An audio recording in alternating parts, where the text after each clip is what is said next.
ଆସନ୍ତୁ ଜାଣିବା ରଥଯାତ୍ରାର ନୀତି ବିଷୟ। ପ୍ରଥମ ନୀତି ମଙ୍ଗଳ ଆଳତି, ତାପରେ ମଇଲମ ଓ ତଡ଼ପ ଲାଗି, ରୋଷ ହୋମ, ଅବକାଶ, ସୂର୍ଯ୍ୟ ପୂଜା, ଦ୍ୱାରପାଳ ପୂଜା, ବେଶ ଶେଷ, ଗୋପାଳ ବଲ୍ଲଭ ଓ ସକାଳ ଧୂପ,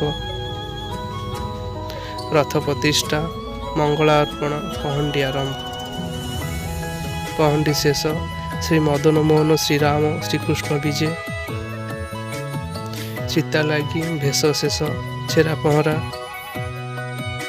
ଚାରମାଳ ପିଠା, ଘୋଡ଼ା ଓ ସାରଥି ଲାଗିବ, ରଥ ଟଣା ଆରମ୍ଭ।